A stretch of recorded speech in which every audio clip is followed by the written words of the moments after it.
100% سچے ہیں اللہ کے وعدے، اور اس کا وعدہ ہے وَأَنْتُمُ الْأَعْلَوْنَ إِن كُنتُم مُؤْمِنِينَ، تم مومن بن کے دکھاؤ، عزت کا تاج تمہارے سر پہ رکھوں گا۔ یہ وعدہ ہے اللہ کا۔ ہم کب مومن بن کے دکھایا ہے کہ ہم واقعی اس تقاضے پہ پورے اترے جو ہماری شریعت نے ہم سے کیا؟ ملاوٹ ہم کریں، جھوٹ ہم بولیں، ایک دوسرے کی جڑیں ہم کاٹیں، مکر، فریب، دجل، کیا کچھ نہیں ہے جو ہمارے اندر نہیں ہے۔ اچھے مسلمان ہونا تو دور کی بات ہے، ہم اچھے انسان بھی نہ بن سکے۔ مسلمان کی تعریف کیا کی گئی؟ المسلم من سلم المسلمون من لسانہ و یدہ، جس کی زبان سے اور جس کے ہاتھ سے دوسرا مسلمان محفوظ ہے، وہ مسلمان ہے۔ اور ہم دیکھیں کہ جہاں ہمارا بس چلے تو ہم کاٹ کے نہیں رکھ دیتے، ہم کیسے مسلمان ہیں؟ حضور علیہ السلام سے پوچھا گیا کہ مسلمان بزدل ہو سکتا ہے؟ کہا نہیں، بہادر ہوتا ہے، لیکن ہو سکتا ہے کبھی بزدلی بھی کر جائے، آخر بشر ہی تو ہے۔ پھر پوچھا گیا کہ مومن کنجوس ہو سکتا ہے؟ کہا نہیں، مسلمان بخیل نہیں ہوتا، سخی ہوتا ہے، لیکن ہو سکتا ہے کبھی بخل بھی کر جائے۔ تیسری بات حضور سے پوچھی گئی، مومن جھوٹا ہو سکتا ہے؟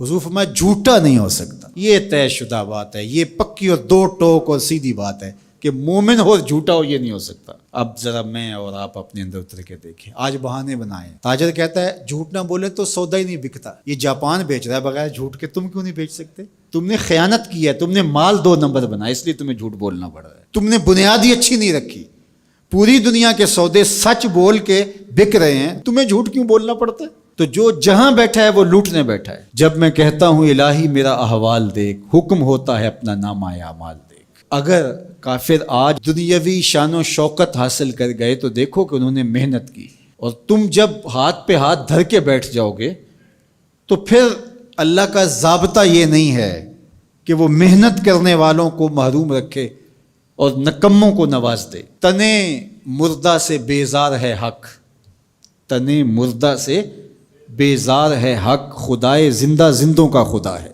من جہادہ وجدہ، جس نے محنت کی اس نے پا لیا۔ چیونٹی بھی دانہ اٹھاتی ہے، ہمت نہیں ہارتی تو بالآخر اپنی منزل تک لے جاتی ہے نا۔ چیونٹی بھی ہو ذات کی تو اس کو بھی نتیجہ خیزی تک رب پہنچاتا ہے۔ کچھوا بھی چلتا رہے تو منزل پہ پہنچتا ہے، خرگوش ہو کے سویا رہے تو وہ منزل پہ نہیں پہنچ سکتا۔ تم خرگوش صحیح لیکن سوئے ہوئے ہو، لہٰذا منزل تمہارا مقدر ہو ہی نہیں سکتی جب تک تم مسلسل چلنے کی مشق نہیں پیدا کرتے۔ وَأَنْتُمُ الْأَعْلَوْنَ، تم ہی سر بلند ہو، لیکن شرط یہ ہے ان کنتم مومنین، تم مومن تو بن کے دکھاؤ، تمہارے سر پہ عزتوں کا تاج رکھ دوں گا۔ آج ذرا دیکھیں ہم کھڑے کہاں ہیں۔ تھوڑے سے حالات سخت ہونے لگتے ہیں تو تاجر ذخیرہ اندوزی کرنے لگ جاتا ہے، اور مانگتے ہو وہ شانیں، مانگتے ہو وہ عزتیں جو قرون اولیٰ کے مسلمانوں کو دی گئی، ذرا وہ کردار بھی تو لے کر کے آؤ نا۔ تم تو ذخیرہ اندوزی کرنے بیٹھ گئے کہ زیادہ سے زیادہ پیسے کما لیں اور غریبوں کا خون بھی نچوڑ لیں۔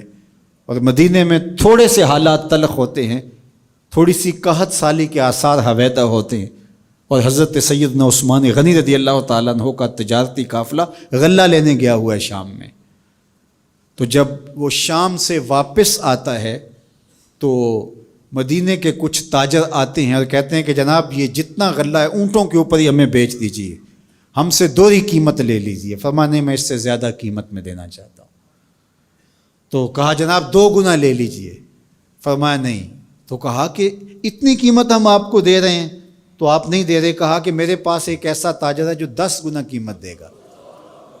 کہا وہ کون سا تاجر ہے؟ کہا وہ میرا اللہ ہے۔ اور بلا کر کے خادموں سے کہا کہ سارا غریبوں میں بانٹ دو۔ یہ تاجر تھے عثمان غنی، آج بھی عثمان غنی ہے۔ میں آپ کو بتاؤں مدینہ المنورہ کے بینک میں حضرت عثمان غنی کا آج بھی اکاؤنٹ کھلا ہوا ہے۔ 1450 سال بیت گئے، ان کا اکاؤنٹ آج بھی چل رہا ہے۔ بیر عثمان جو مزرعہ عثمان ہے، جس میں وہ بیر عثمان تھا جو خرید کے وقف کیا تھا، وہ آج بھی وقف ہے، اور وہ کسی کے نام نہیں ہے، وہ حضرت عثمان غنی کے نام ہے۔ اور اس کی ساری آمدنی حضرت عثمان غنی رضی اللہ تعالی عنہ کے نام پر جو بینک میں اکاؤنٹ ہے اس میں جاتی ہے، اور پھر ادھر سے خیریہ میں آتی ہے اور غریبوں میں بٹتی ہے۔ ایسا غنی آج بھی اس کی سخاوت جاری ہے۔ غنی ایسا بھی دیکھا، یہ ذخیرہ اندوز جو لوگوں کے خون بھی نچوڑ لیتے ہیں، بوٹیاں بھی نوچ لیتے ہیں، آج مرے کل 10واں دن، بعد میں کوئی ان کو جانتا بھی نہیں ہوتا ہے. تو ذخیرہ اندوز لوگوں کی یوں بوٹیاں نوچے گا، خون نچوڑے گا اور کہے گا کہ اللہ کی رحمتیں نازل ہمارے اوپر کیوں نہیں ہوتی. تو کس طرح تمہارے اوپر رحمتیں نازل ہوں گی؟ اس کا وعدہ ہے اور اس کے سچے وعدے ہیں. وَأَنْتُمُ الْأَعْلَوْنَ، تم ہی سر بلند ہو. ان کنتم مومنین، اگر تم مومنانہ زندگی بسر کرو تو دیکھو عزتوں کا تاج تمہارے سر پہ ہم کیسے رکھتے.